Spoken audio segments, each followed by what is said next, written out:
Hello. You should be able to hear me now, right? What's going on, everyone?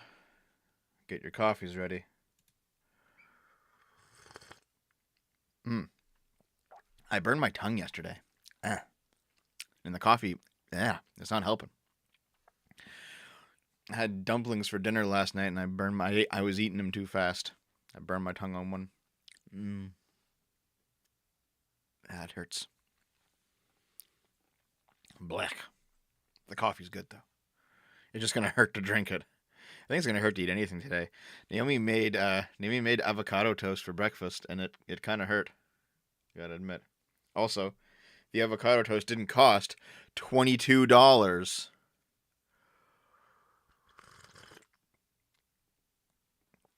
Fucking who the fuck pays $22 for avocado toast, guys? What the fuck is that? Hey, Titanium. Oh, as always, I pinned the gaming channel in the chat. Click on that shit and toss it a follow if you haven't already. I would appreciate it. Though I'm not streaming there tonight. I don't stream Sunday nights on the gaming channel. I did Kena Bridge of Spirits on PlayStation 5 last night with Naomi. We did the Libs of TikTok Taylor Lorenz premiere video, and then turned around and then did the Kena Bridge of Spirits stream right after. And we kind of did like a little decompression on what's going on, where I talked about a bit about the making of the video and stuff. So that was fun. Yeah, avocado, like, bread's pretty cheap and avocados are still pretty cheap. Like, here's the thing, right? You want to have the cheapest, most basic avocado toast. You toast some bread, you take some avocados, you mush them up, you add a little bit of lemon juice, add a little bit of salt and pepper. There's your spread, done. Pretty cheap. That's pretty cheap, guys. Latman, where have you been, dude?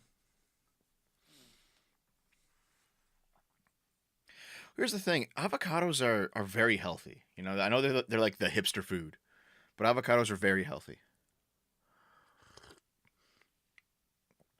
Silver Camaro for $5. Thank you, man. If you only watched Paul Joseph Watson, you'd think Russia never invaded Ukraine and that Ukraine was the only side who was doing anything wrong. What's with him? He's a partisan. In much the same way that the leftist partisans are also partisans. He's the same kind of thing, just on the other side. House of Haas for $2. $22 avocado, the A to C of the intelligent. It's funny because like it's funny because I saw something recently from some leftoid on Twitter who made fun of the use of the right's phrase overeducated. And they're like, LOL, of course conservatives would believe that being educated is bad. It's like, no, no, no, no, no. No one's saying being educated is bad. You don't understand the criticism if that's what you think. What they're saying is you get people who are extremely educated, and that's good. But because of that education, they believe that they should have a higher station in life. And it's like, why the fuck am I still working at my Starbucks barista job? Why haven't I moved up in the world? I got an education. It's like, what was your education? Well, it was gender studies and feminist dance therapy. And it's like, well, that's why. That's what overeducation means. It means that you have developed yourself in a way that is just not financially viable. It still makes you smarter. It still makes you at least more knowledgeable about a topic, but it doesn't make you any more money. And that's the point of overeducated.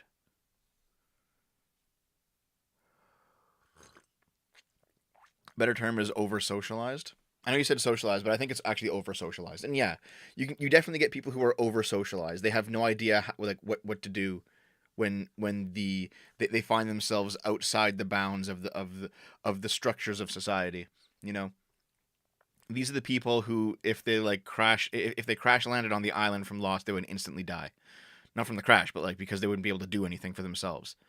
You know, they're just they're completely reliant on the modern world. And you know, we're all reliant on the modern world. You know, we all rely on, having very quick deliveries to our door for various products that we buy.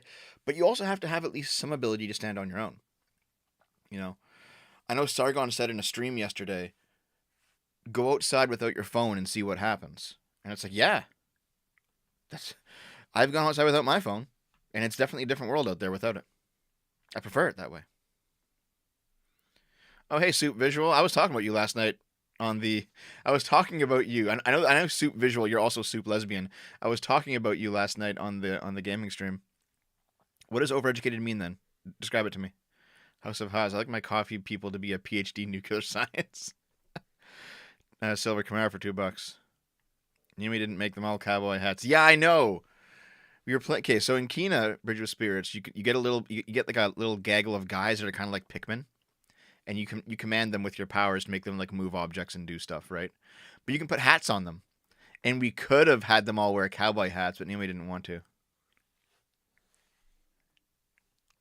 Paleo Angloism for £5. Thank you. Dev is one of the few base liberals. Classical, you might say. Yes. Thank you, man. I appreciate it. Family friend of mine, one of the sweetest people I know, is one of the world's leading experts in silicon marionettes. Absolutely useless PhD. She's not made a cent with that degree. Fair enough.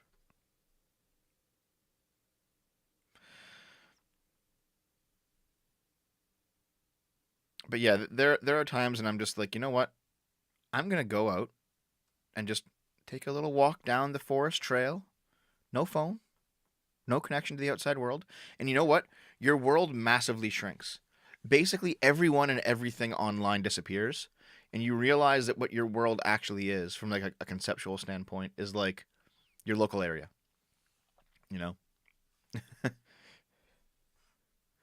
people are like, "Oh my god, everything about me is Twitter. Oh my god, what's happening to me on Twitter?" Like, turn Twitter off. Seriously, go outside without your phone. Yeah, okay, I get it. Your notifications tab is constantly buzzing. Turn it off. Disconnect. See what your worldview is like without that stuff. You know? There is like there's a meme, and it's a dumb meme. It's a dumb meme, but it has like a kernel of truth in it. And it was like from like a neo-reactionary kind of bent. And it's like a dude. It says something like young boys are medicated in order to socialize them because what their ADHD or whatever actually is them having this desire to like throw a javelin through the spear a javelin through the heart of a sprinting antelope from like 500 meters or something. I'm just like, okay, that's kind of a bit over the top, but I get the point though. You know, it has long been something that reasonable people have railed against, this idea that you need to medicate boys because they want to run around and have fun. It's like, no, that's what kids do. That's how kids are. That's how it should be. I never go on my walks or to the gym with my phone. Fair enough, Silver Camaro. Here's the thing: I have a phone from 2010, so like any of the modern tracking stuff doesn't really work that well on it. So I don't really care. Thanks, Majestic. Of course, I'm not that late. God damn it.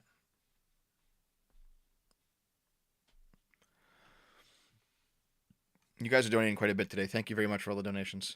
House of Haas for $2. Go outside and touch a bush, and not your own bush. You know, nothing like being out there in the garden. You know, like sometimes you need to, listen to a podcast or an audiobook and get yourself a little bit more informed about the world.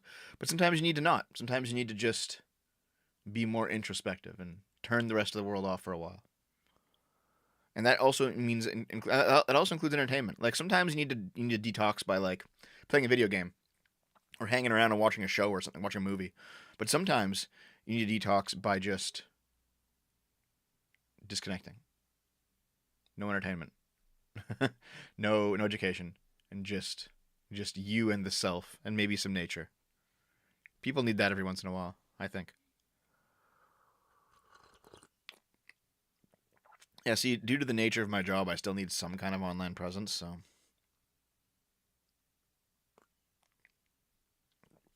yeah, Tidge, the beginning of the forest path is about um 2 streets over from my house. Did you thank your mom for making you a Giga Chad? Happy Mother's Day to all the mothers, like the 2 mothers I'm sure that watch. I'm no Giga Chad though. Introspection and having your inner life is reactionary proto-fascism, Dev. I mean, unironically, yes, because if everything is political, then that means that everything the public has a a interest in what you're doing, and so therefore there should be this connection where they decide what happens in your private life, and it's like fuck off. No, no. Maybe I just want to sever the connection for a while and keep you at arm's length.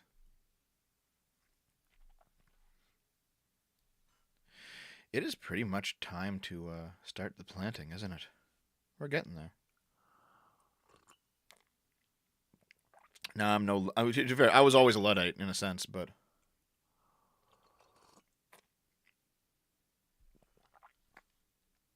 you're not Jack Murphy.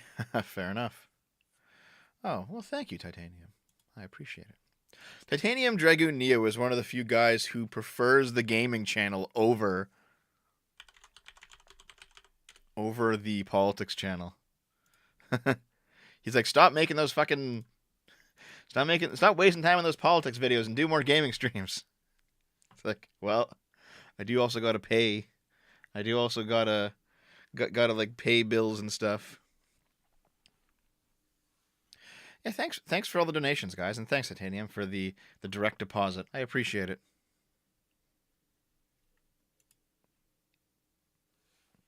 No dev simping? Oh, okay. Fair enough. Oh, that's some good coffee. Someone also sent me a bunch of Aussie bucks. Yeah, Naomi goes with me. She goes with me pretty much regularly. You didn't name your gaming station Devastation? Disappointing. Womp. Listen, I'm not Soldier Boy out here making his own console, okay? That's not who I am. I got Oni Plays and Germa for games. Sorry, Dev. Well, I mean, like, fair enough. Everyone likes who they like, right? But you could always consider trying out my gaming channel if you want. You know, give it a go. If you don't like it, you don't like it. That's just how it is. But I always say give it at least one go. Nope, I'm still doing the pre-stream chat. Actually, one thing that I was talking about during the Kina stream yesterday was it was basically that like people tend to go there's like three different I guess there's four technically different kinds of YouTuber for from the point of view of the fans. There's like four levels of how much you like a YouTuber. There's like first level is you just don't like them at all. Second level is that like you get recommended a video of theirs and you go that's great, and then you sub and then you never watch anything of theirs ever again because the video like it was a one-time thing and they kind of get buried in your feed. The third one is where you and actually for me there's like a lot of YouTubers like that. Like hold on, I'll go to my sub feed right now. Let me just see here. Subscriptions. Like who did I only watch one video of and then like just peace out of? Stop skeletons from fighting. Stop skeletons from fighting. That's one. Who else? There's a bunch of like single game channels right now, like channels that only put out Hollow Knight content or channels that only put out Overwatch content or whatever. Lots of channels like that, like channels that only put out Pokemon content. Yeah, Tamahiro. Tamahiro is a great example. Tamahiro has like 600,000 subs, and she's exclusively a Pokemon YouTuber, and she's fine.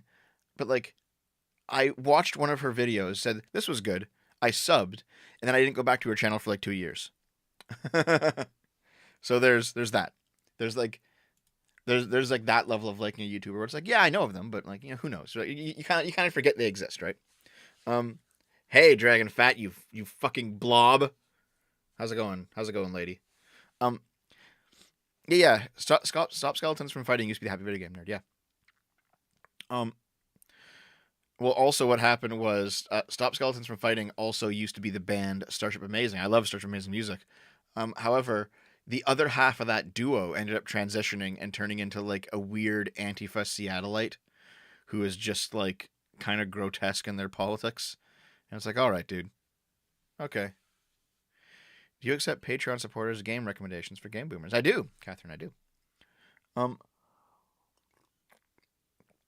The next level of enjoying a YouTuber is when you like watch them kind of religiously for a year, but you kind of fall off from them because you've basically learned their ideas and you've learned what they're going to say in every single given situation, and they're static enough that you don't need to keep watching. For me, that was a Sticks. I like Sticks. I like his content, but I watched his content like consistently for a full year, and it got to the point. It's not that I stopped agreeing with him so much. It's that I could recognize what he was going to say before I turned the video on. I saw the title of the video. I knew what the topic was, and I'd be like, "Oh, he's gonna say this," and so I didn't watch. And I was always right because um, Sticks has very narrow but deep knowledge on certain things. But you can kind of guess where that goes whenever it comes up. How specialized YouTubers have a shelf life that can reach high and die quickly. Yeah, so like there's a Hollow Knight YouTuber named Rusty, and like he's tried to do non Hollow Knight content and it just kills his channel. He's kind of fucked. Yeah. When is OnlyFans dropping? Call it only. Get out of here, House of Oz. Thanks for the money though. I appreciate it. Um, come on, Tidge. You're so mean to me, Jesus. Um, and then the final level of YouTuber that you like is one that you just consistently like and you watch. Like he's like your guy, and like there's something about being that kind of YouTuber where it's your guy, is that you can't manufacture that. It just you just I mean, quality has something to do with it, but there are quality YouTubers that people don't like all the time. You just have like an affinity for them, and there's no rhyme or reason as to why it happens. You're just like, this is the guy, Like for me, that's like James Rolfe, or that's Spoonie back when Spoonie was making content. A couple other ones, Sargon, Sargon's like the kind of guy. Though to be fair, Sargon makes so much content now, it's hard to watch it all. But like, I could watch anything Sargon puts out. Yeah,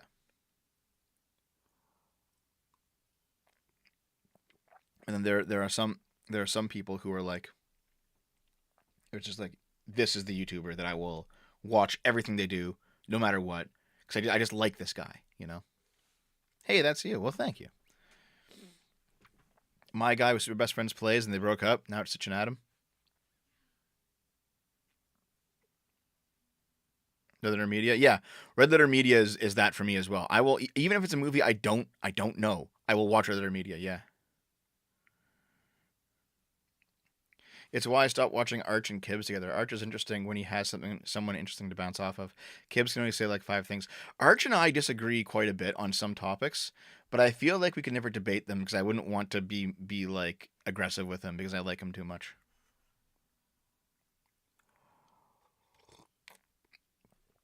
Where does the router that you listen to while you work and tune in and out depending on how busy you are fit in? Um, that's probably a combination of the final two steps. Thy Raven Ring Wings. Look up podcast of the Lotus Eaters. He went official. He abandoned the Sargon name. He started a media company with like eight other people, and he now runs a daily stream that happens Monday to Friday. Thank God for Rich Evans. It's strange because like I'm not trying to make the comparison because they're obviously not on the same level, but like Dave Nix became Rich Evans for us just because like Dave spent so long trying not to dox himself, and then when we finally got a PlayStation 4, and back in the day we finally got a PlayStation 4, and we started playing PS4 games on Game Boomers.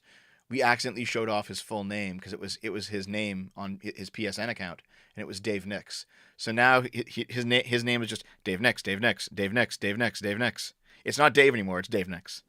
In kind of the same way that like Red Letter Media, it's Rich Evans. So even in real life, we'll call him Dave Nix at this point. Like, hey, Dave Nix.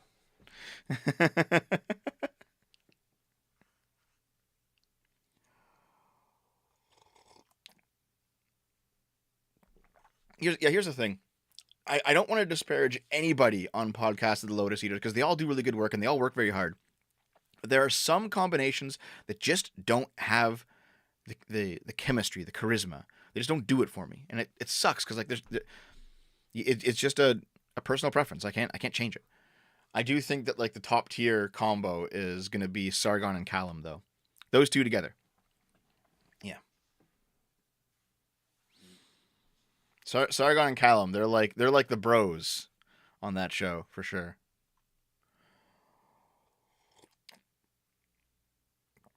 You just call him Dave.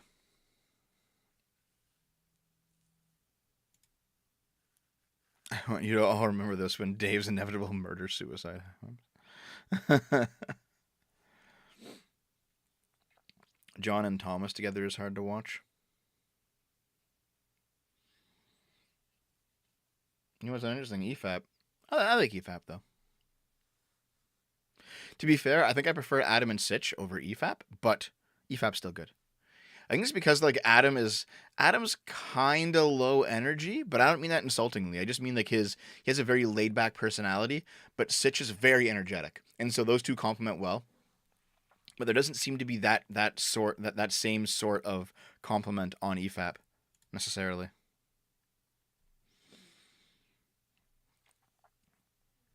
I'm not on the Lotus Eaters because I'm not in the UK. That's the main reason. I'm sure if one day I went to visit, I could probably ask him to be on. I'm Mr. Dave. This is my show. I ate the dev. Thanks, Silver Camaro. God damn it.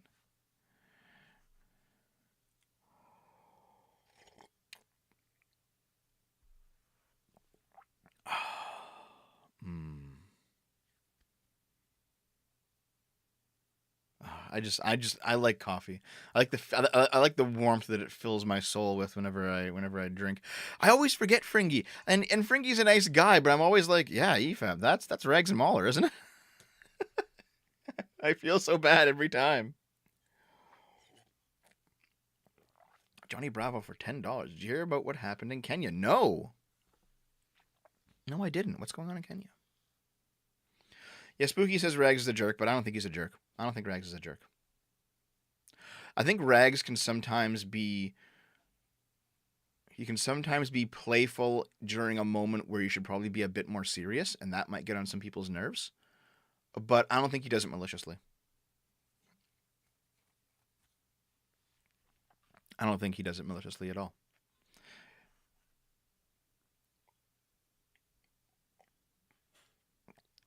Okay. Should I go into the big rant that I kind of wanted to go into recently? Or should I just get on to the news?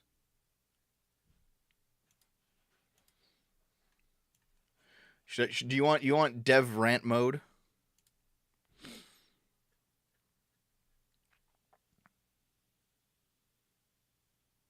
Frankie is the bass player of EFAP.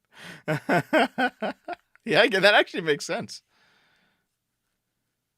Yeah, Tidge, he's had guests that have been from different places, like call in. That's happened. Do it, rant. Yes, rant, go, rant. Okay. I've had like... Okay. Listen. Okay. I'm trying to figure it out.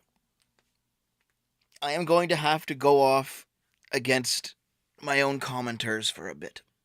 But that's okay, because I actually like most of you, and you're pretty great.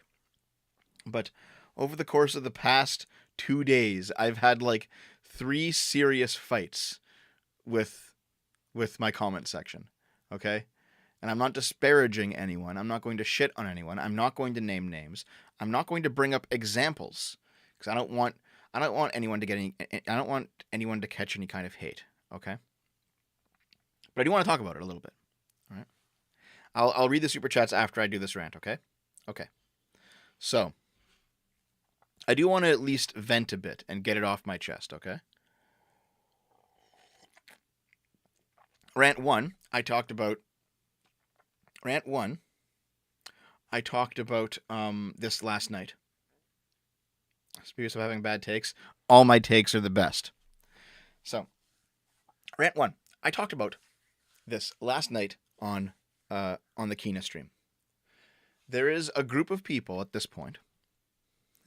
No symmetrical docking. That you'll be the third one, but I'm not. No, we're listen. Don't give anyone any kind of hate, including symmetrical docking. Don't do anyone any kind of hate. Okay. So the first one is that there are people who just outright say that they don't like my gaming channel. That's fine. You don't have to. No one has to watch it. But then they say, well, I want you to stop doing it because you're never going to make it. And I want you to stop filling up my feed with advertisements for your gaming channel. And most importantly, I want you to stop doing the gaming channel so you spend more time on the content that I actually want to see. And for that, I'm just like, fuck off. Just get the fuck out of here. Leave. Go away. Like, no. You don't control what I do with my time, okay? Simple as that. And then, when you come into the stream of my gaming channel and tell me to turn the stream off, I have no tolerance for that. You can hate me. You can dislike what I do. You can not want to watch certain things that I put out. I'm not going to take it personally. That's how it is. But you don't control what I do with my time, okay? Simple as that.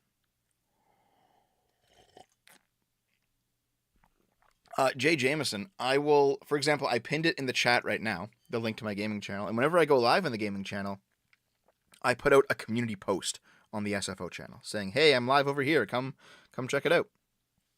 And usually there's almost no audience bleed over, but I do it anyway because I like it. Okay. And then point two was the Paul Joseph Watson video yesterday.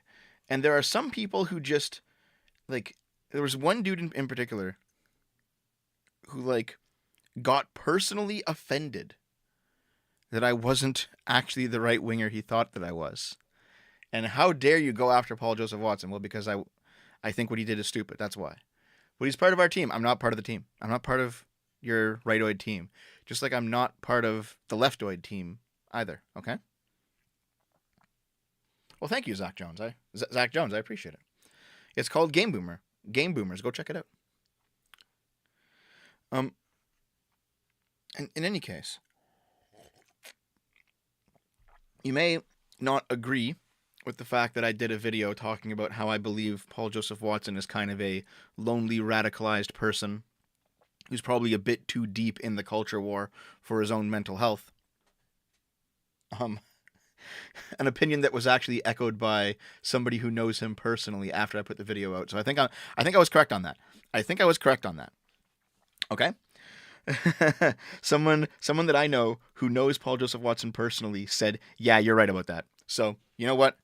My intuition was spot fucking on. But the point being is that there are people who took it personally and then wanted to basically fill up my comments by insulting me and spamming and saying a bunch of shit. And it's like, what do you... And then this feeds into the first thing that I had to say, because as soon as I put out the Paul Joseph Watson video, this person appeared in the gaming stuff to shit on me about how no one watches the gaming stuff. And I'm just like, did I bother you that much when I did a video about Paul Joseph Watson that you're going to just make it about me and everything that I do? Like, chill the fuck out, all right? Generic. I enjoy Game Boomers, but I can't watch it live since it's with my work schedule. You make great content. I have an expectation from politics. Well, thank you. As always, you can watch the VODs. They go up on the Game Boomers channel, the YouTube channel. But you're right. I want to make more, like, Euro-friendly streams for times. I just haven't had the time recently. But I think I'm still working on transitioning, like, either Wednesdays or Saturdays to be, like Euro-friendly day shows. You know what I mean?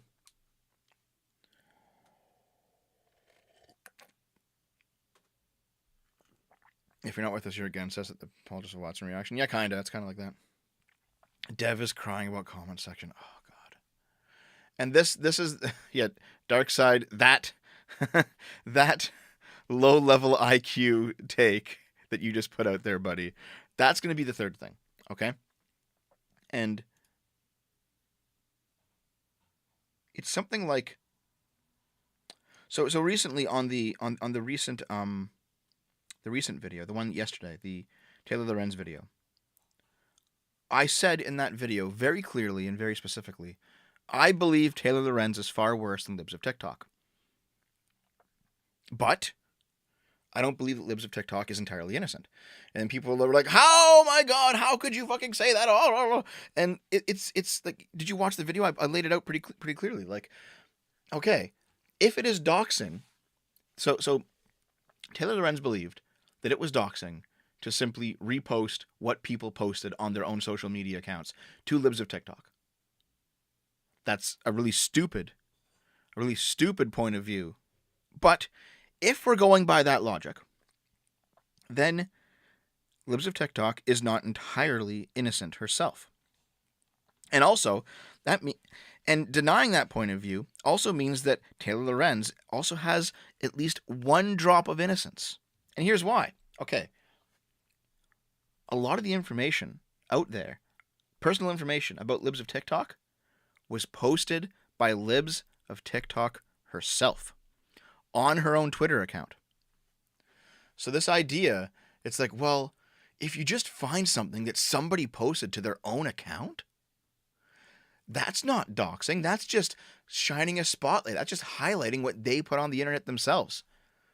That is what Taylor Lorenz did. Because they posted their own name to their own Twitter account. Okay? That's the factual truth of the matter. But here's the thing. That's why I said in the video, libs of TikTok is not innocent, but is far better than Taylor Lorenz. Taylor Lorenz is far worse than libs of TikTok, but libs of TikTok is not purely innocent. And for some reason, that made some people absolutely fucking insane. Like, they lost it on me, and I'm fucking terrible, and all this shit. Hold on. Am I Sargon 2.0? That's actually a compliment, dude. No addresses were posted by libs of TikTok. No, but a workplace was, and that's also on the doxing spectrum.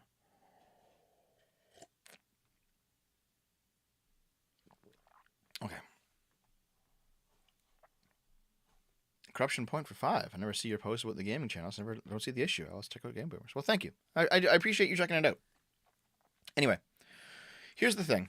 It's not even necessarily about the disagreement, because that is that is just a disagreement in how we feel about it. You know, my view is that libs of TikTok is not entirely innocent, but is far better than Taylor Lorenz, who is absolutely just fucking disgusting. Okay, there we go.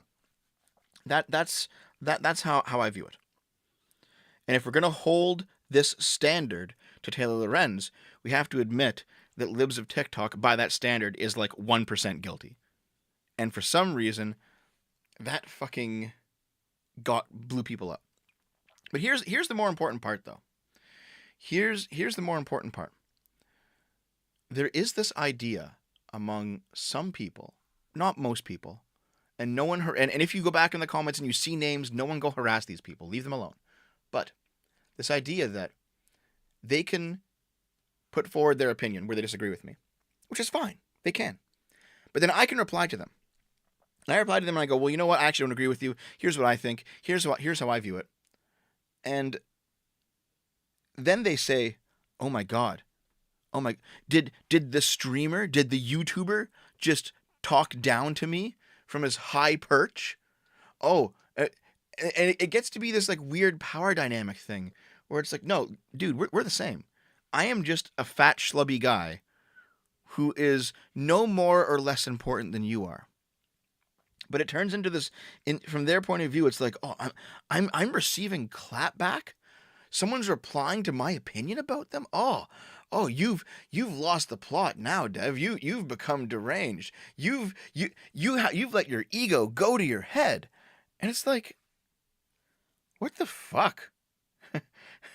What the fuck, dude?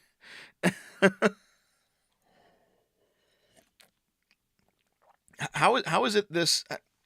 I do not accept this idea that everyone should be able to levy all manner of criticism, both reasonable and completely unreasonable, at me, and I can't ever say a single thing about it. No, I don't agree. I don't agree with that. I just don't agree. I think that's ridiculous. I think if you want to post a rant at me, that is an invitation to a conversation with me. And if I decide to take you up on it, you can't complain that suddenly now I'm talking to you. All right? I just don't agree. No, T-Bra, here's the thing. I didn't make a bad take. I was correct. And I think that that's probably the core of this, is that there seems I am not going to say something that I think is false just because 50 or 100 or even 1,000 people say that I should. Simple as that. Simple as that. No, I'm getting through it at the click that I want to, Doomcore.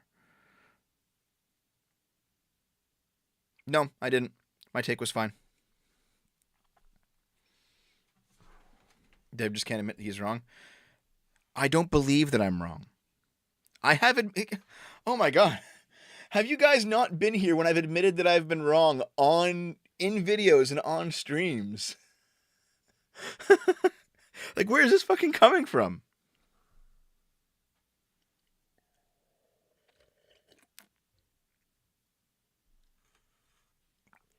Oh god.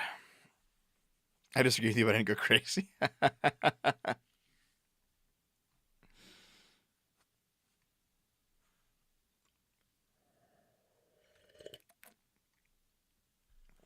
So, the reason that I believe that Libs of TikTok is a little wrong is because she posted the workplaces of some of the people that she posted videos of upon request. That goes beyond just shining a spotlight and actually breaks into the real world a little bit. Moreover, when Taylor Lorenz went to go find out Libs of TikTok's her own information, it was pretty easy to find because Libs of TikTok had posted it on her own Twitter account. So that's why.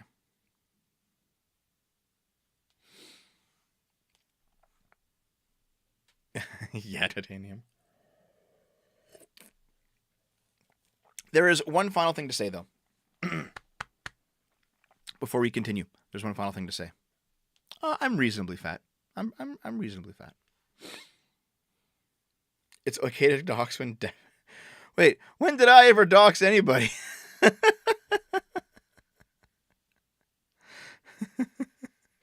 When did I ever dox anybody? Okay, listen.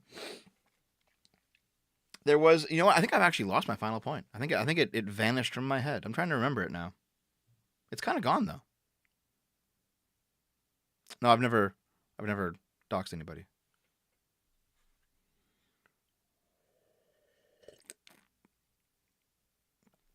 Devin admitted to having Mr. Medicare dox years ago.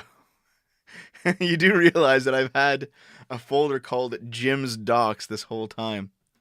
Yeah, I had the Medicare docs. I didn't put it out. I kept that shit to myself because I'm not that kind of guy.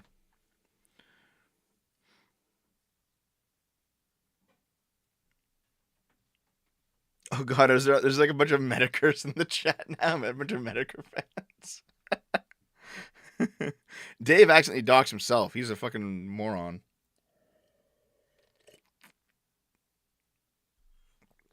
Eh? No, I'm fine with Medicare. I hope he gets well. Just take the... No! You mean a dumb point I called? No, my point... I was correct. I was correct. And here's the thing. I will not simply take the L on something that I don't believe is wrong. That's how it is. I don't care how many people say... I don't care how many people say, Dev, you're wrong. I don't think I am. All right? And peer pressure is not enough of an argument to make me change my mind. If 1,000 people tell me that I'm wrong, and I still think that I'm not going to say it. And you don't control what comes out of my mouth. It's as simple as that. And I've heard people say like, "Oh my God, you're becoming arrogant. You're becoming like Total Biscuit, who says unsub for me already. Your fans are I've already replaced you." And like Spoonie, who hates his audience, and all these people. No. The difference is, here's the big difference between me and someone who's actually arrogant in that way. If this destroys my channel, if this starts a massive flood from which I don't recover, so be it. I value my integrity too much to say things that I believe to be false in order to even save the health of this channel. All right? It's as simple as that. I don't believe it's true. I won't say it. And if that's the end of me, then that's the end of me. I accept that fate. So there we go. There is one final thing that I have to think about that I can't really remember, but you know what? It doesn't matter. I think we're done.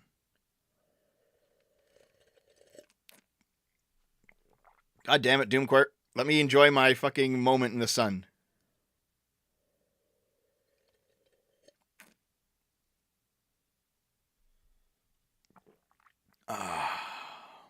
Oh man, the coffee's good. You know what? I'm just gonna finish my coffee here real quick.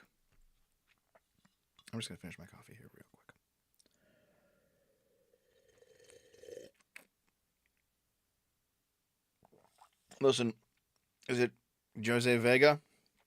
This is as much a news show as it is a dev community show where I talk about the things that have happened in my community this week. So we'll get to the news part of it soon.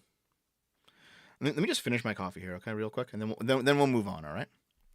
Anyway, that being said, I don't want anybody to think that I have it out personally for you. I don't want anyone to think. I don't want anyone to attack anybody that has that I've argued with. I just leave it be, guys. I don't want there to be further nonsense to come of this. No one deserves to have a bunch of people come down on him just because I went off. Okay, so don't. I wanted to have the conversation, but I didn't want it to be a big thing.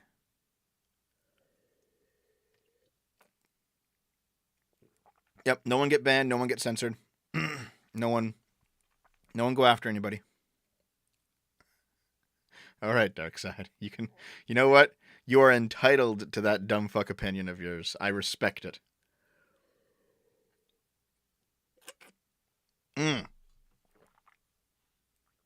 Oh, man. Coffee's good. I have a very big coffee mug. All right. Here, let me quickly read the supers that have come out so far before we start, Before we actually start the news section. Sounds like Dev's gonna cry. I actually can cry on demand. It's a skill that I've always had, and I'm surprised that no one else can do it. It's like flexing a muscle. There's like a muscle inside my head that I can kind of move, it feels like, and it makes me cry. I keep being surprised that people can't do that. Okay. Give me a minute here. All right. Jasso Havens for $2. DevGate 2022. Thanks, buddy. X Morbius for $5. Just discovered your channel in the last month. Your takes and videos have all seemed reasonable to me. Keep it up. Well, thank you very much. Play Rust on your gaming channel. I don't even know what Rust is. But I mean, maybe. If it's any good. Spoken Line for $2. I like you because you stand for what you believe in. Well, thank you very much. I appreciate it. Is there the real dark side, Phil? There's no fucking way he's in my chat. Symmetrical docking. Here's one of the fellows that no one should talk to. Seriously. Okay, God, that sounded bad. No one should badger this guy. Okay, over the fight. All right, don't. Symmetrical docking. $5. Dev, your responses were much worse than your video and what you said here. I don't want you to feel bad, but you totally misunderstand the commenters. That's because the commenters misunderstood me. You say you're sorry and move on. I'm not sorry for anything. Here's the thing. I said in the video many times, Taylor Lorenz is far worse than Libs of TikTok. Taylor Lorenz is far worse than Libs of TikTok. I don't know how many times I needed to say it, but apparently people didn't get the fucking memo. So no. I think people basically clipped out one little bit of the video that they felt like they could complain about, ignore all the context, ignore the rest of the video, and then make that the argument. And I just do not, I just don't agree with your interpretation. And not only that, I don't agree with your facts of the matter either. So, anyway. Coyote Doge for $50. Thank you very much. You are the most reasonable political commentator on YouTube. What would it take to get on a Tubcast with you to discuss anarchism reasonably? Well, time, basically, because we have other guests lined up first. And also anarchism. Are we talking like leftist anarchism or rightist anarchism?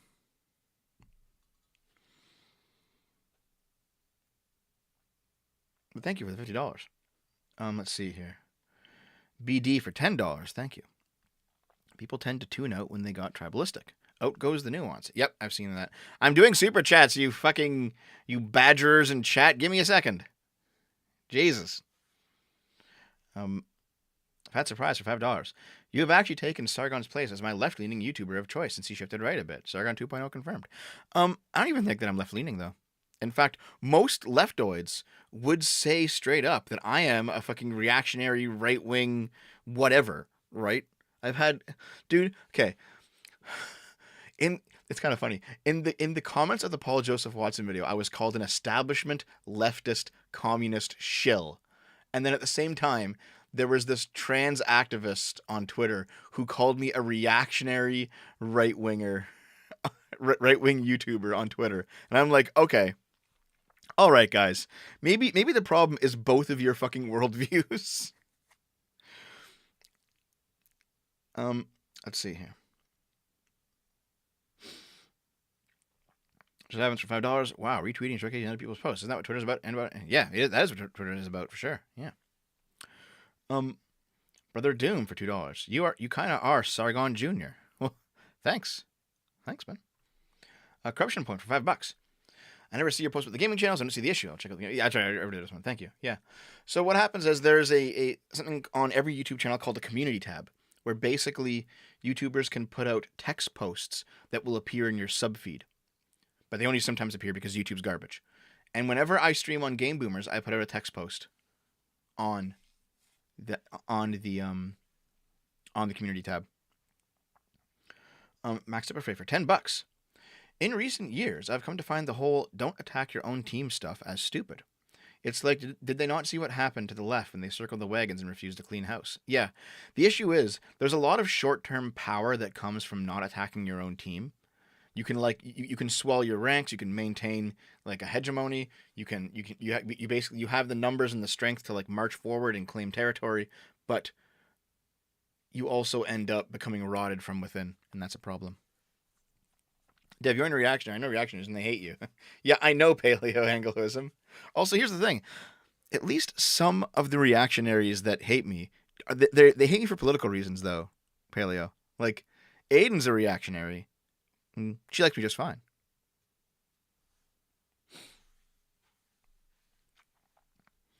But yeah, usually like we're talking people like Scrump or whatever, and like that's a personal thing, not necessarily a political thing. I can be friends with people who are reactionaries, who have like wildly different political opinions than me.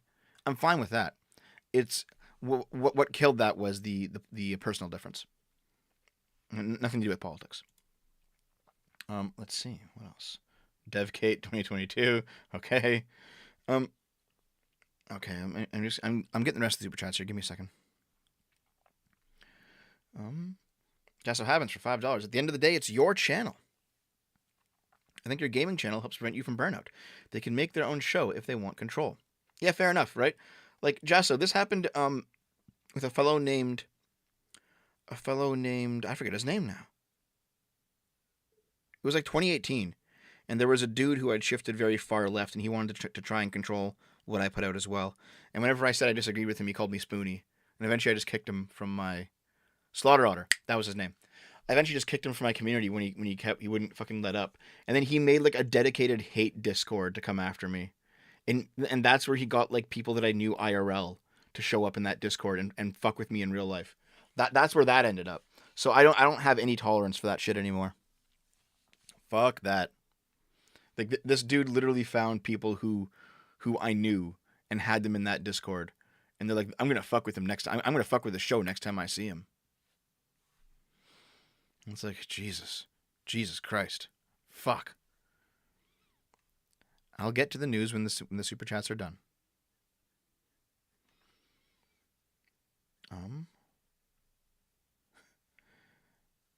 YouTube let me send the second part of the Kenya joke. I don't even know what it was, Johnny Bravo, but thank you. Thank you for the $10 anyway. Generic for $5. Trudeau is bringing back the long gun registry starting May 18th through an order in council. I'm going to leave gun orders vulnerable to phishing. Trudeau fucking sucks, dude. Trudeau's awful. Silla Camaro for $2. And I'm Mr. Dave, and this is my show. I already said that one. God damn it. Oh, we have the same Legend of Zelda mug. Okay, hold on. Thy Raven Rings for $5. Caught the gaming stream last night. You and I have the same Legend of Zelda mug. Thought it was neat. Did you happen to get it at a Target? No, actually, I got it online, but thank you. I do actually enjoy the Zelda. It's like the Zelda tankard. I have it right now, actually. My morning coffee. Right here.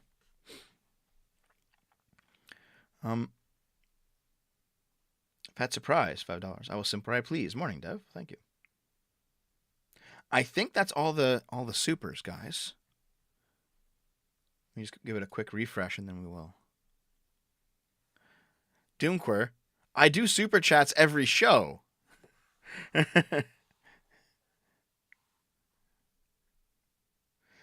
Another 50 from Coyote Doge. Thank you. Look, discuss the moral foundation of anarchism, detached from left and right. And the conversations leap over the morality and get to the advocate's idea of how an anarchist society should be formed. Okay. We could probably figure it out at some point, yeah. Yeah. Charlie for $10. Ultimately, it is on those libs posting live feeds of themselves. I do see your point. I agree and disagree with you, Deb, but I respect you for holding your ground. Take your ski. Well, thank you. I appreciate it. Yeah, paleo-Angloism, the thing that unites all actual reactionaries is their rejection of Whig historiography. That's the important part. They don't agree with the Whig view of the world, which everyone, Enlightenment and onward, does, even the socialists. Fondue, $10. Catching up with the stream, thank you. Part of what I enjoy about your content is that I do not completely agree with your takes all the time, but you do a good job of being understood. Well, thank you. Thank you very much. X Morbius, was there? Did I miss your super chat? I thought I got it. That Raven rings. Jesus, $5. Thank you. Dave, you're such a polar opposite of my politics. The guys who are clearly the bad guys, not like me, are the good guys. Virtual online idpol. Fallout 4 is only okay. Here, I will look for X Morbius's. Here it is. No, yeah, I responded to that, dude. Just discovered your channel last month. Your takes seem reasonable to me. Keep it up. Thank you. Thank you very much. Stug, $5. Jesus. Too many super chats. I gotta get the news started. I think it's time that you submit to the mob, Dev. Apologize and repent. We shall welcome you. No, I'm not a Voshoid. Sorry. Okay. Let's see. So, with the number of super chats I've received today, I probably don't need to do this point of view or this part of the stream, but there.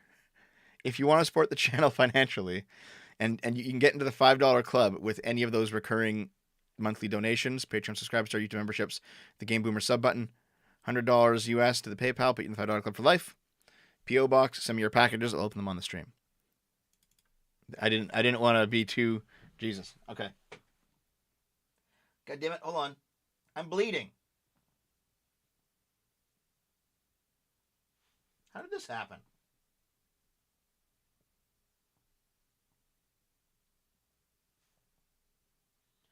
Oh.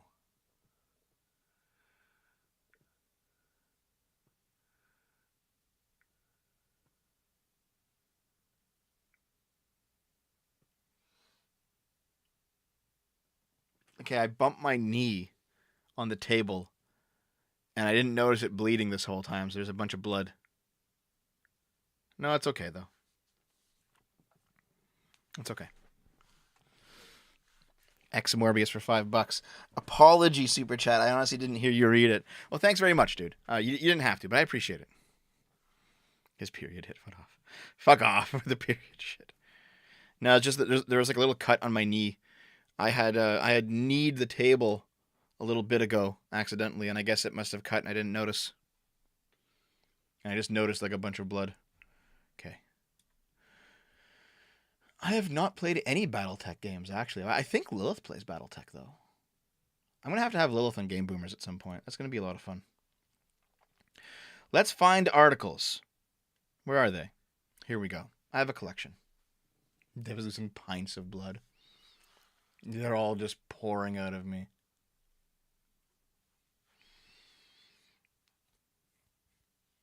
I didn't ban your I didn't ban your main from the chat, Leplerome.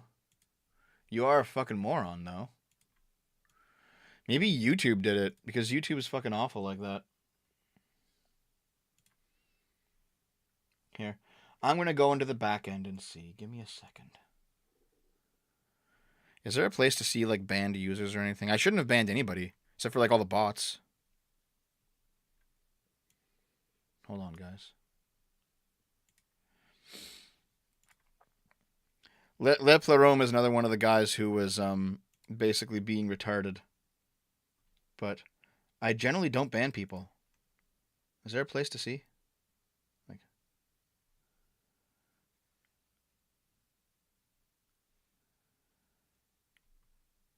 no, I never ban anybody. It's not my under permissions, community. There's mods, hidden users. Who's in here? Oh, a shit ton of bots are in here. Oh my god. Oh. No, yeah, you were hidden. It wasn't by me. You know what? I bet it was fucking Dave, dude. You probably saw all your shit. You probably saw all your spurgery, because he also has access to this. Anyway, no, I'll unhide you. You might be fucking dumb, but I don't like censoring people. There we go. Fixed. Admit when you're wrong, never apologize when you aren't, move on either way. We don't always agree, but I like your nuance, impartiality, research, and irreverent humor. Take my parasocial bribe and news me. Thanks, Sigartha. Sorry for making the pre-show this time an hour long, but you know what? Thank you for the 20, and sometimes that happens. Sometimes you guys have a long-ass pre-show, dude. It's okay. I have not yet played Acquitted on Game Boomers, but I want to. I absolutely want to.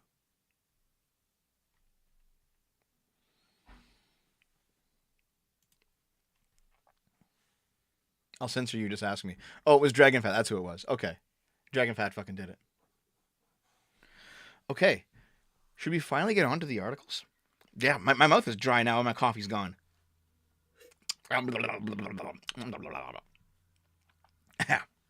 Okay.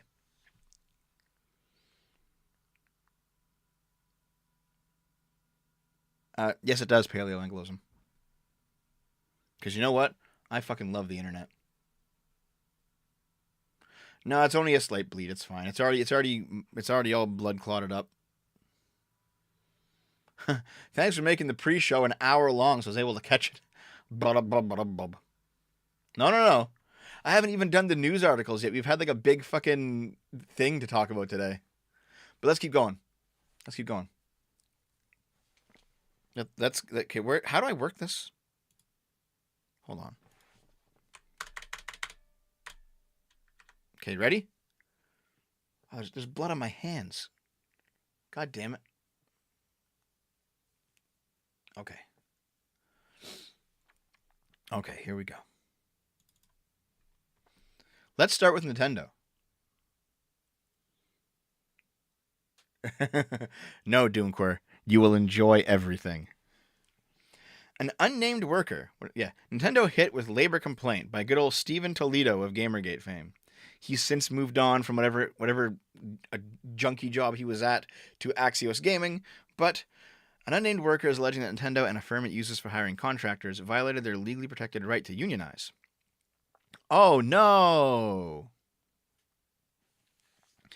The NRLB complaint filed on Friday brings one of gaming's most successful companies into the increasingly active conversation about workers' rights. The allegations say that Nintendo of America and global hiring firm Aston Carter engaged in concerted activities and made coercive actions against a worker, interfering with their legally protected right to organize. The exact claims of what happened are unclear because the publicly posted docket from the complaint lists broad charges but doesn't describe what is said to have occurred. But it does indicate that the allegations were likely to include claims of surveillance, threats, retaliation, and either a layoff or refusal to hire. Nintendo of America, which is based in... While Nintendo is well known, Aston Carter is a less visible player in the gaming industry. Neither company responded to a request for comment by press time. Of course they didn't, because you probably fucking emailed them like 5 minutes before it went live. Greetings from Japan, U.S. military expat here. Love your content. You make good work. Thanks very much, Liam. Appreciate it, dude. Okay. Unionization efforts in gaming has increased over the last year due to both simmering worker discontent in an intense field and in reaction to high-profile scandals at big game companies. Now, see, I thought Nintendo of America didn't actually make games. Like, all the gaming unionization scandals, they're all like game devs complaining about crunch. But I thought Nintendo of America only localizes games and hardware. I thought all the games are actually made in Japan. Isn't that the case? I'm not like ideologically against unions, but man, I've had some bad fucking union experiences in my life. Holy fuck. I've had some bad fucking union experiences, dude. Anyway, talking about Call of Duty, World of Warcraft, okay, whatever, but that's not Nintendo. Nintendo has publicly largely avoided any of the scandals currently rocking the industry. This complaint could change that. But there's no information of the complaint, just that the complaint exists. Are these the allegations here? Let's see the allegations.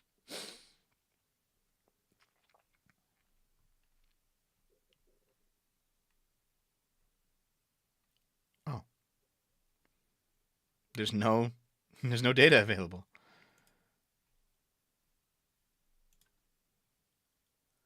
Okay.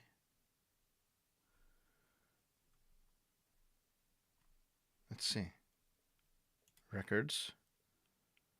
I don't want to fucking download it. Can I just... Oh, god damn it. You know what? We're not going down this rabbit hole. Okay, so it was Stephen Toledo who made the Freedom of Information request to get the records regarding Aston Carter and Nintendo of America. Partial grant, partial denial. So maybe the case is still ongoing. Hey, Lilith. How's it going? No, Steven didn't make shit up. There's just no proof of it just yet. This is probably the proof here, but I'm not going to bother. Because it's not really a story yet. It's just... It's like a stub piece, you know? I actually have a lot of data saved up for, like, just how shitty the translation industry and how, like, wokeified it is in the West. I want to do a video on that. But to be honest, Dimitri Monroe did, like, a great video on it, on, like, translation and stuff for anime. He did an amazing video. I don't know if I could top his.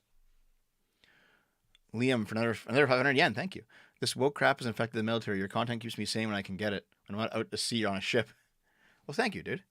Get some wireless internet and put into that sea, dude. Put into that ship. Okay, what's next? Good grief. Charlie Brown voice actor kills himself. Former kid actor Peter Robbins, referred to as the voice of Charlie Brown, has passed away by suicide. Robbins was 65 years old. He portrayed the voice of Charlie Brown from the ages of 9 to 13. As an adult, Robbins was understood to battle with addiction to alcohol and drugs and hung out in a rehab center. He was detained in 2013 on stalking charges.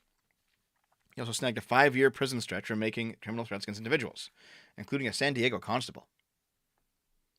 After leaving prison, Robbins spoke up with people struggling with mental disorder. I would suggest to anyone that has bipolar disorder to take it seriously, since your life can reverse in the span of a month, like it did to me. I came out of prison. I'm a much better individual for it. I'm a lot more grateful and simple and appreciative that I endured the experience. So in 1965, he was paid $125 for his acting in Charlie Brown Christmas. All right, so he did a single in 1968. He's had this career, but this fucking headline. Good grief. Good grief. Charlie Brown voice actor kills himself. Who the fuck thought this headline was a good idea?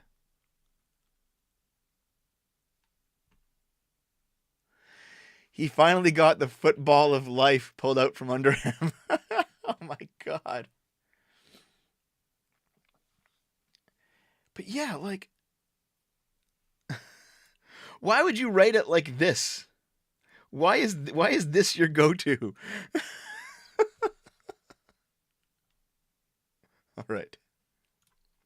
Kim Kardashian has threatened to sue Roblox over game advertising an unreleased sex tape. All right. We've learned that socialite Kim Kardashian threatened to sue Roblox, apparently over a game that claimed to offer an unreleased sex tape. Isn't there already sex tapes of her out? Isn't that why she got famous in the first place? First reported by E! Online, Kim Kardashian threatened to sue Roblox when her 6-year-old son, Saint West, saw a game made in Roblox which claimed to have her unreleased sex tape.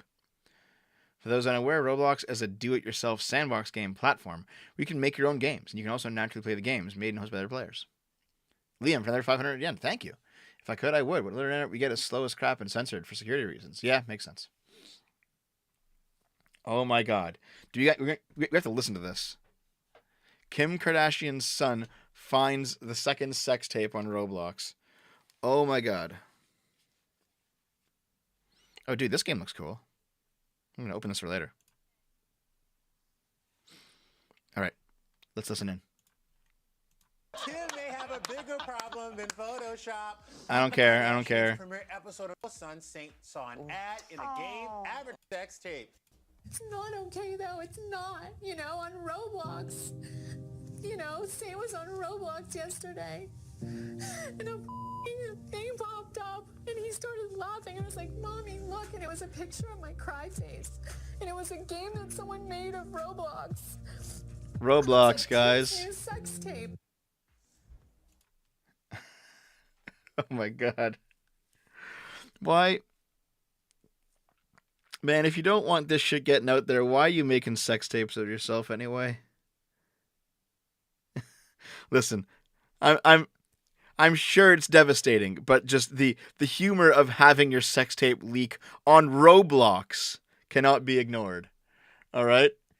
It's on Roblox, guys.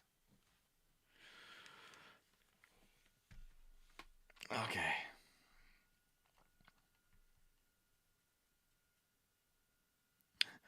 Yeah. The folks at Roblox were quick to ban the game and its creator while noting despite the ban it had actually had no sex tape in its world. The reference video was never available on our platform, a Roblox representative said. We have strict moderation and policies to protect our community, including zero tolerance for sexual content of any kind which violates our community rules. I wonder if, like, the game was just a meme about Kim Kardashian. Fine, guys, I'll make a sex tape. Apparently the first one was released as a business choice. I mean, it did make her popular.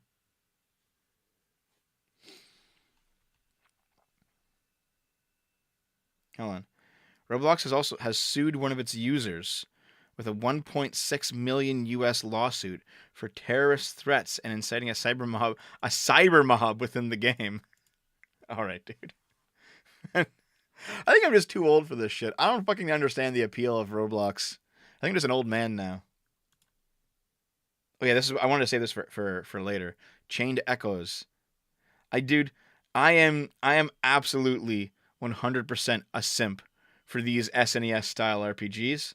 I just opened this up because of this screenshot. I'm gonna check this out later. Okay. X-Men writer and Solid Snake voice actor to write an American McGee's Alice for TV, a show based on a video game based on a book series. Gunt dev. Hey, I'm not that fat.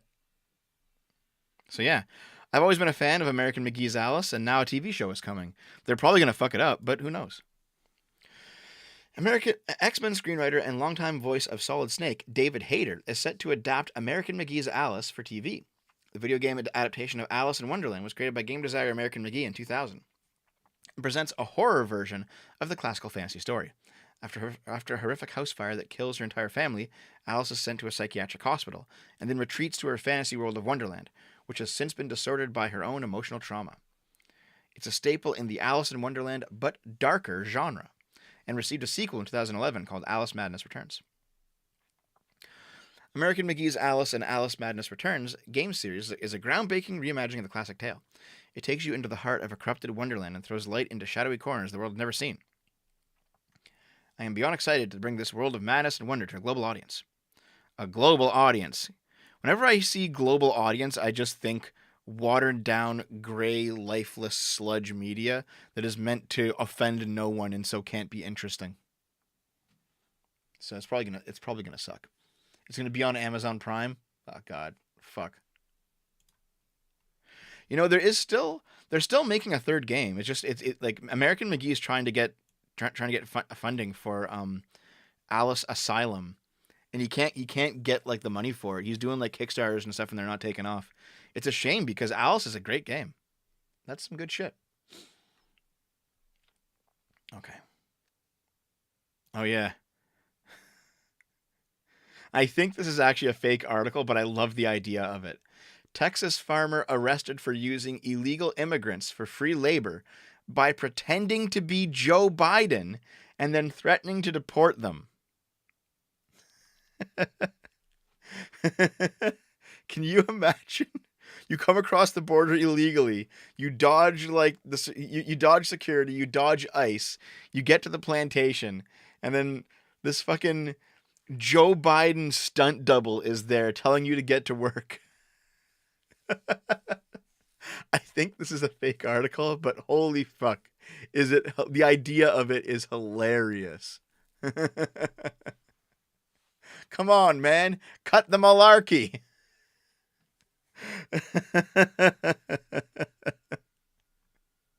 All right. Okay, let's. It's so stupid. Police play Disney tunes to prevent video of them on patrol being posted online. Santa Ana police officers blast copyrighted tunes to avoid the video going online. That's... Listen, guys. Modern problems require modern solutions. You know, I'm obviously no fan of corrupt cops skirting the rules, but this is just kind of funny, you know? Imagine Rodney King, all right? Was it Rodney King who got boot fucked by like 20 cops? Imagine that, but first, in order to avoid it going viral on the internet, they turn on like Let It Snow from Frozen.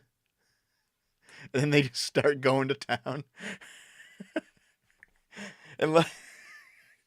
It's pretty dark humor, but like imagine you're like getting the shit kicked out of you by the cops, and the last thing you hear is like some Disney jingle in the background. Fuck.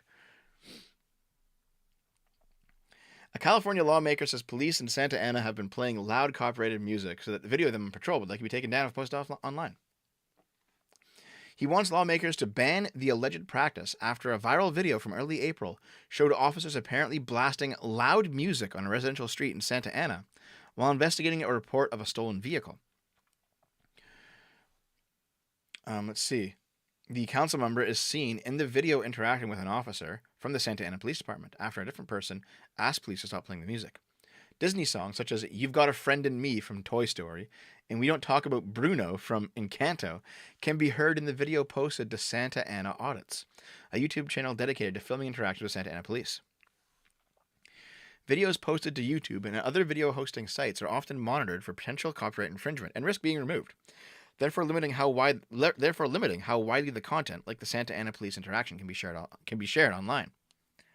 While YouTube hasn't received any requests to remove the viral video, a spokesperson for the company tells CNN that they have a system in place that can help track copyright claims, but doesn't automatically remove a video containing copyrighted content. The tactic of playing loud music comes as officers are under scrutiny following the rise of bystanders filming police activity. Incidents like George Floyd's death have emphasized the importance of recording these interactions and have even spurred some groups to publish apps that help preserve video. So... it's a bit ridiculous, isn't it? They were just like escalating off into this weird territory. While only parts of the conversation between the two are audible, Hernandez tells CNN the officer he engaged with told him that he was playing music in the hopes that if the video was posted online, it would be taken down because of copyright infringement. My people live here, brother. Please treat them with respect, Hernandez says in the video. There are kids that need to go to school, there are people that are working, and you chose to use our taxpayer dollars to disrespect the man with your music. That's childish. After a brief conversation between the two, the officer tells Hernandez he recognizes him as a city council member and apologizes. This is my district. You're not going to conduct yourself like that in front of my neighbors, Hernandez says, and instructs the officer to also apologize to the person filming the interaction, and the officer complies. Now get back in your car and do your job properly, he said, before the officer apologizes again. Okay, so it seems like this was diffused because he's a city council member. All right, so what do you guys think about this? What do you guys think about this fucking ridiculous? Let it go. Oh God, okay. So the chief has launched an investigation quickly to address concerns. Next up was the community. All right. So it's I don't quite know where to think where we're going next, because this just seems kind of ridiculous at this point. You know, it seems a bit nuts. But here we are. Welcome to 2022. Michael Rappaport says UES Rite Aid is closing because of shoplifters. Oh, shit. His local Rite Aid on the Upper East Side, according to comedian Michael Rappaport, is closing down because of constant shoplifting. Jesus. People keep saying, "Oh, they got insurance. Just steal. Fuck the ruling class. Fuck the bourgeoisie. You know, Black Lives Matter. Just shoplift. Don't be a snitch. Don't say anything." Do you think that the community is now going to be better off with the store closed? Now people can't go there and buy stuff. Where are the goods going to come from now? It's so fucking dumb. It's such short-sighted, stupid fucking bullshit. And you know what? This is actually the microcosm of socialism itself. If you steal from one store, the store eventually closes. If you steal from all of humanity, eventually every productive person stops being productive and your society starves. Every single attempt at socialism causes mass starvation. Every single time a government redistributes too much stuff, takes too much from the rich and gives it to the poor, no matter how much you might think that to be a moral action, the practical reality is, if you do it too much, your society collapses. That's just how it is. You can't have the poor be too poor, but you can't take too much from the rich. Both sides. It doesn't work either way. So, back in my Rite Aid, there's nothing to steal because this Rite Aid, like so many other Rite Aids, is closing down because everyone stole everything. Yep. The store, located at the 80th Street and 1st Avenue, is closing on February 15th. Rite Aid confirmed the closure to the Post. So yeah, it's done. It's gone. At this point, it's already closed up. Nothing fucking there. And the workers here don't know if they're getting jobs. Congratulations, losers. I can't believe I'm seeing this shit. This fucking guy just filled his 2 bags up with everything in Rite Aid. Right here on 80th and 1st. He's walking down the street like shit is Gucci. And I was watching him the whole time. My man just went Christmas shopping in January. Fucking hell. Like, let's see it. Let's see it. Is there going to be audio for this?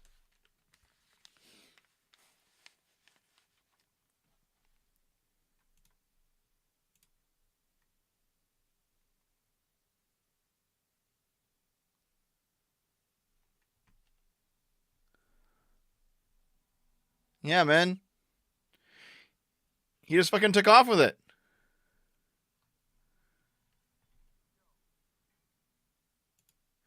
Like, man, we are in an extreme situation when it comes to the shoplifting shit. At this point, you need like fucking armed guards in your store. And you need to start stopping these people because it's getting ridiculous. Like the fabric of society is legitimately just fraying at the edges.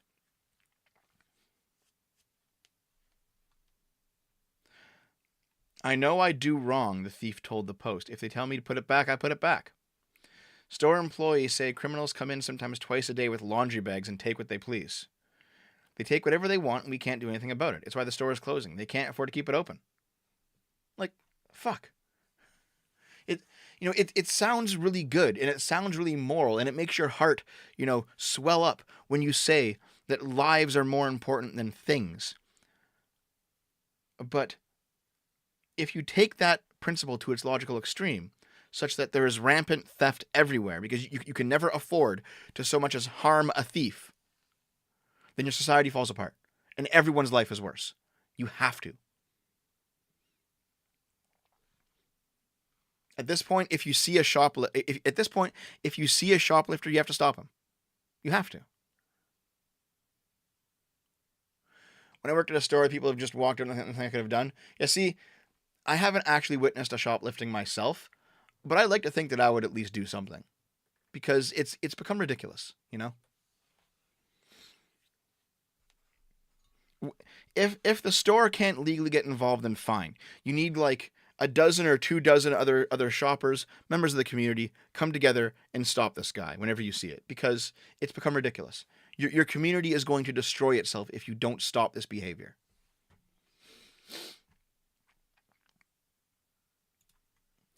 Boy born with 2 penises has the larger one chopped off by the doctors. F's in the chat. F's in the chat, guys. F's. Ooh. Why, Doc? I mean, you could have just kept both of them. But if you got to cut off one, why cut off the larger one?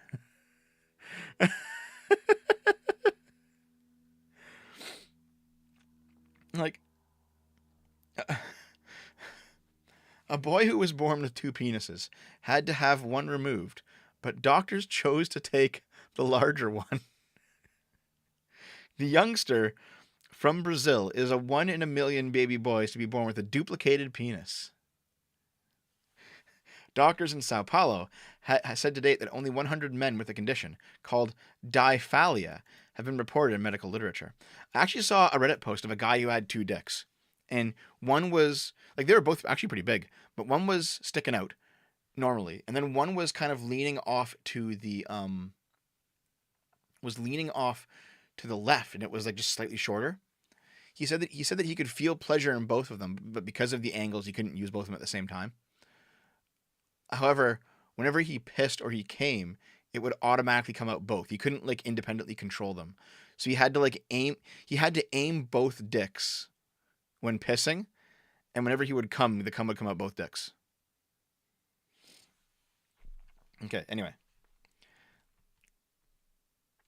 Let's see. The boy had 2 penises that lay side by side. He had complete diphallia, as opposed to having only an accessory penis. An accessory penis. So, the unnamed patient was 2 years old by the time he had the surgery, for reasons that were not explained. Observing that left penis was large, the team of doctors had planned to save this one and get rid of the smaller right member. But both penis, although differing in size, were visibly similar in working. The mom said that both penises had the ability to become erect. Wait, how would you know this? He's 2. I don't think little boy dicks get hard. Naomi's in the other room yelling, "Yes, they do." I don't know. I don't remember that. Why are you fucking molesting children, Naomi? Naomi says that you see it during diaper changes and it sometimes happens. Okay. All right. I'll take your word for it. Thanks, Naomi.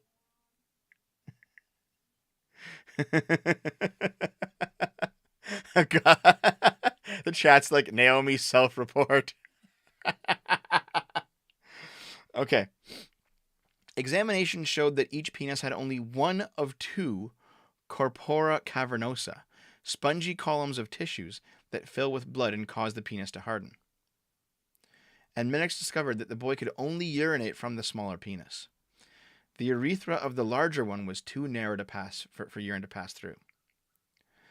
Therefore, a decision was made on functionality and not on size, meaning the larger penis had to go. So, they removed the left penis entirely and filmed the process in a video published in the online journal. They were able to slice the left penis off and stitch the remaining skin together. It is not clear how well the boy will be able to achieve erections in the future, given he has only one erection chamber in his remaining penis. Could you, like, put the erection chamber in the other penis, maybe? Huh. In Uzbekistan, a 7-year-old boy had 2 fully functional penises. Both penises had urethras and erectile tissue. Oh. Crazy. Anyway. R.I.P. This is the FBI. Yeah, so. Still, it sucks. You lose the larger one. Rip.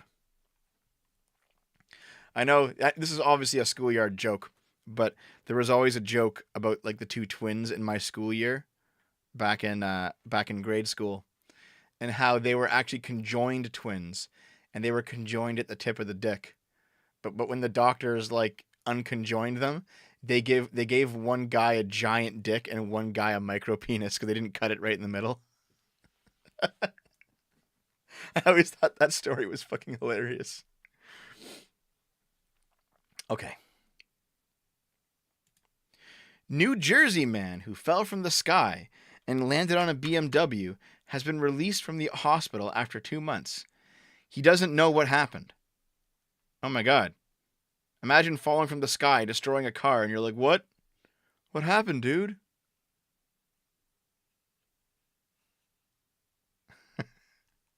And here's the actual story.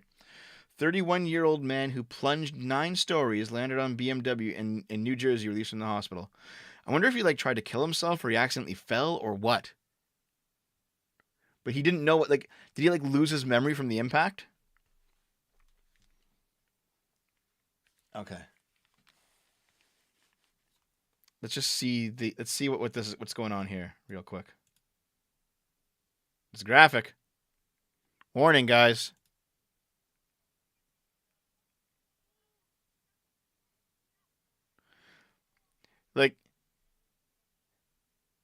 So he hit the car.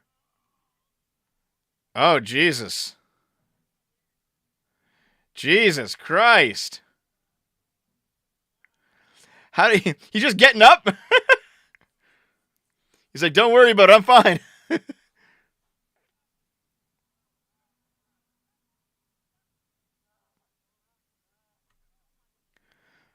Jesus. He's like, what happened, dude?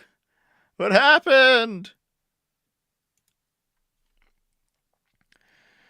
The man who plunged 9 stories from a New Jersey high-rise and landed on a BMW has recovered from injuries. He destroyed a BMW, but he just okay, he looks like he's in a lot of pain, but he's moving. He's walking around. How do you fucking survive with 9 stories like that? Jesus. That JoJo episode was real. I was thinking more of that scene from The Dark Knight where Batman jumps out of the window to catch Rachel, and they somehow survive that giant fall into a car. And he's like, "It's fine, dude." His arm's on backwards. Yeah, you can just twist that back around though. You think he was on drugs? Was that it? Despite a mangled right arm, possible internal injuries, and bloody gashes on his head, the guy left the treatment center in mid-December. Oh. He survived and was released from the hospital. Yeah. Just moments after the man's roughly 100-foot fall, he appeared to be badly injured but still talking and briefly walking. He stood up with his right arm dangling at his side and asked, "What happened?" Jesus Christ. Holy fuck, dude. I heard a big boom. I didn't think it was a person at first. The back window of the car just busted out, exploded, and the guy jumped up and started screaming. His arm was all twisted. So was he actually a jumper? Jesus. Fucking hell, dude. That's wild, man. Holy shit. Here's our headliner today, guys. One-Eyed Joe, the cat that went missing for 5 years, was found on a Scottish oil rig. I guess he has one eye. Animal welfare officers have no idea how the cat, whose real name is Dexter, ended up on the offshore rig. He's now been reunited with his owner. It is believed he lived as a stray around Peterhead Prison before ending up on the oil rig. A cat that was missing for 5 years has been reunited with his owner. Workers at the oil rig contacted the Scottish SPCA on Thursday after they found the animal in a shipping container originally from Peterhead. On Friday, staff from the Scottish Animal Welfare Charity collected the microchipped cat after they were flown back to the mainland by helicopter. The cat is believed to have been living as a stray around Peterhead Prison in Aberdeenshire. I can't frickin' pronounce British names, dude. Commenting on the rescue, SPCA Animal Rescue Officer Amy Findlay said she had no idea how the cat ended up in the container, but had been nicknamed One-Eyed Joe by prison officers who had been feeding him for 5 years. After checking him for a microchip, it turns out his real name is Dexter. We are so glad that he was well looked after for the time he was missing, but we're even more delighted to be able to reunite with his original owner. According to local residents, the cat had chosen to sleep at the prison, where staff fussed over him, and he is much loved. Aw. So, cat went missing for 5 years, but prison staff took care of him as like a stray. That's kind of nice, isn't it? It's Shire? I thought it was Sheer. Aberdeenshire. All right. Oh, yeah. Here's more libs of TikTok stuff, guys, real quick.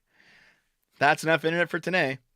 Is someone cranky because she needed to be changed in public because she couldn't make it for half the trip without leaking in her tights? Why would you post this? Okay, fine. Let's say you have like a diaper fetish. Fine. Why would you post this to the internet? And like, it's not even on a porn site. Why would you post it to your Twitter account? Why? It's the Prague Power Hour. And then someone in the comments linked this article here. This is an old one, but it's still kind of funny. Adult baby, 21, wears diapers, sleeps in a giant crib, and is put into a timeout by her boyfriend because she misbehaves, but insists there is nothing sexual about it. This is weird, guys. Like, you know, you do whatever you want. It ain't my life. This is fucking weird, guys. This is fucking weird, guys. This is very strange. I don't fucking know, dude. I don't fucking know, dude. All right. Okay. Yep. Okay. This is like, okay, you know what this is like? You know that side quest in Yakuza 2 where you walk in and it's like a bunch of dudes that are all in like baby gear? It's like that. That's what this is. That's what we're currently looking at. All right. I don't know anybody like me. Meet Nashville's trans, queer, Latinx, neurodivergent theologian. Hold on. What's trans queer? Also, you're a theologian? Okay. Robin Henderson Espinoza is the only Nashville-based trans, queer, Latinx, neurodivergent public theologian that they know. I don't know anybody like me, Henderson Espinoza, who uses gender-neutral pronouns, said in an interview. Okay. Yet it was only recently when Henderson Espinoza, 45, got to know their self better, such as the diagnosis they are on the autism spectrum. Amid this eventful period in their life, Henderson Espinoza also made time to write reflections about their personal experience and its connection to larger socio-political events, which they then turned into a book. Henderson Espinoza's new book, Body Becoming: A Path to Our Liberation, released Tuesday. Is this just like an article meant to talk about their book? Is that what this is? Like, this just seems like narcissism, to be honest. Look at all the important, unique snowflake things that I am. Henderson Espinoza, an ordained Baptist minister who has a PhD in philosophy, knew for many years they were transgender, but didn't explore what that meant to them until 2017 when they moved to Nashville from California. Henderson Espinoza found a Vanderbilt physician who was overseeing Henderson Espinoza's hormone therapy. Okay. Then they learned they're on the autism spectrum. It never occurred to me that my brain worked differently. I've noticed that there actually is like a very large overlap between trans and autism. I wonder if there's like some kind of correlation there. Anyway. I realized that my socialization in the church and academy had been through neuronormative people who didn't understand my body or my mind and had curated such a disconnection from my body. Wait.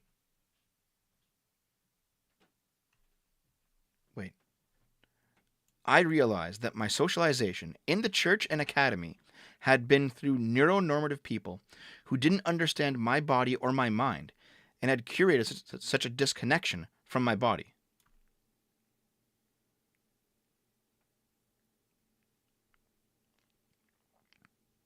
Doesn't this imply that transness can be socially influenced? Like it's not something that you're born with? but rather that it can be curated by how you're educated.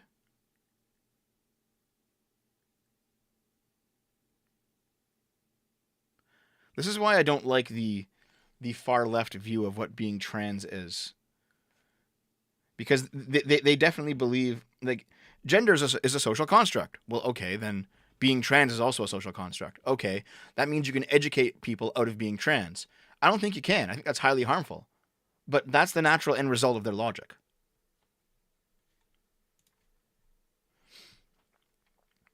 As this was all occurring, I was writing in real time. They were writing Henderson Espinosa, reflecting on their experience within a wider context. Okay. So they have a book called, gee, it just scrolled on its own. There's a book, they have a book called Activist Theology, or Theology. Okay. They run a nonprofit called Activist Theology Project. All right. This just seems to be an article about this person. Yeah. Talk about Unite the Right. Of course they do. This just seems to be like a narcissistic vehicle for this person to talk about what they're doing. But still, strange. What, if you want to live however you want to live, you go ahead. That's your business, right? But how is it that a church can accept this person as a minister, considering that churches are generally a lot more traditional than this? You know what I mean?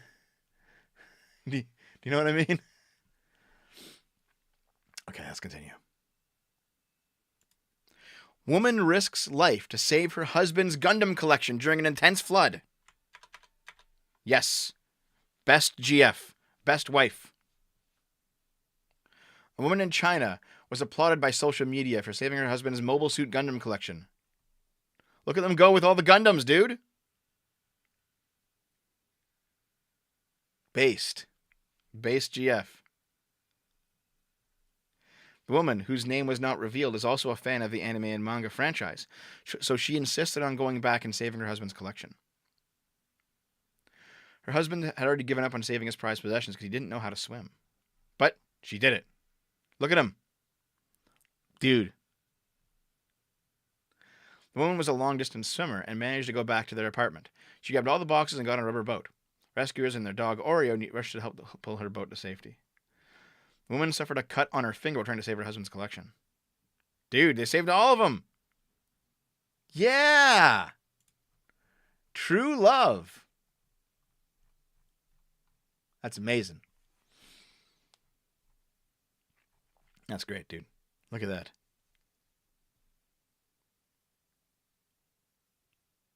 All right, so this is the big controversy recently. California introduces new bill that would allow mothers to kill their babies up to 7 days after birth. This is not an entirely accurate headline. There's like a drop of accuracy in here, but it's kind of worded it really badly. Let's see what's going on. So, the Gavin Newsom is working on a new infanticide bill. Oh my God. Okay, so what's actually happening here? If we actually look at this, where is it? Looking for the word. Yeah. All right. Under California AB 2223, a mother will be shielded from civil and criminal charges for any actions or omissions related to her pregnancy. These actions include not only abortion in any stage of pregnancy, but also perinatal death. Perinatal death is defined as the death of a newborn for up to 7 days or more. Not exactly. Perinatal means the period of time just before and just after birth. Okay? So like a week before birth and a week after birth. That's the perinatal period of a pregnancy. And sometimes babies will just die a few days after being born. It's much rarer than it used to be, but sometimes the stress of being born is too much for the child. They can't make it, and they just die because giving birth it's a tough experience, like medically. There's dangers involved. So there was an old California law that held women responsible if the child died of completely natural causes. Up to 1 week after birth. So if you have a troubling pregnancy and you have a kid, and then 2 days later your child naturally dies, the woman may be held legally responsible and people were rightly saying, well, that's no good. Like, that sounds kind of ridiculous, doesn't it, guys? And it does sound kind of ridiculous. So this law here is supposed to remedy that. But they wrote the law poorly. They did it in such a way that it gives them like a blanket blanket exception for death in the first 7 days of a newborn's life, which is leading people who are very anti-abortion to interpret that a little bit correctly, but mostly not correctly, as being abortion after birth for 7 days. It's a law trying to solve a serious problem, but it's so poorly fucking written. It's fucking terrible, in my opinion. And in fact, you can see stillbirths in the law. Bill would end coroner investigations of lost pregnancies. What's actually going on is that coroners are now no longer looking into stillbirths that happen right at the moment of birth. I don't agree with that either. You probably should look into it a little bit to see, like, oh shit, why did this child at 9 months in the womb die? Is it because the woman like fell down the stairs because she was being stupid or something? Like, if she's like, oh shit, and you can envision instances in which women who are about to give birth do something dumb that actually kill their child, and they should probably be held accountable for that. So I don't agree with this, but at the same time, the alternate point of view where the child dies of no one's fault, and you can't hold people responsible for that either. So I see both points of view on here. All right, but see, under the current law, all fetal deaths at or after 20 weeks, with the exception of abortions, are treated as unattended deaths, requiring a coroner to investigate. And they're ending that. And I don't know how I feel about that. But that's basically where this is coming from. So this is not exactly correct. This could happen, but it's not the point of the bill. All right? Yeah. Pregnant woman falls into the sky onto a BMW. Okay. And finally, you can now 3D print an entire semi-automatic rifle at home. The total cost, including the 3D printer, is $350. Gun control's dead, guys. You can just 3D print fucking guns now. 3D printed guns or functioning firearms that can be mostly or entirely manufactured at home are getting more sophisticated and more dangerous. All right. So, Deterrence Dispensed, an online community of thousands which shares gun blueprints and step-by-step instructions on how to build them, has finally designed a completely legal gun called the FGC9, which means Fuck Gun Control 9mm. It costs $100 to make with the recommended $250 printer. The gun is totally legal. Its barrel is made of metal, meaning it can be spotted by metal detectors, which is one technicality that prevents technology from being banned outright. But aside from that, these weapons are untraceable and allow people to circumvent other regulations like background checks. Yeah. So, you can simply just get yourself your metal barrel and then print your FGC9. Oh yeah, also people are saying that the FGC9 is favored by neo-Nazis and other extremist groups. Because of course they are. Of course they're going to say that. Fucking hell. So stupid. That's so dumb. All right. That's all the articles that I have for you today. As always, you want to support the channel? If you give a $5 recurring monthly tip to Patreon Subscribestar, the YouTube memberships button, or the sub button over at my gaming channel, twitch.tv/GameBoomers, you can get into the $5 club in my Discord, because the bot will automatically detect a $5 recurring tip from any of those sources and put you in. 100 USD, put you into the $5 club for life. Just send me the receipt on PayPal. Send me or one of my mods the receipt. PO box, send me a package. I'll open it on the show. Okay. Now, let me pull up, if you don't mind. Where is it? Let's do the final super chats, guys. Let me refresh. Where did my super chats go? Oh, no.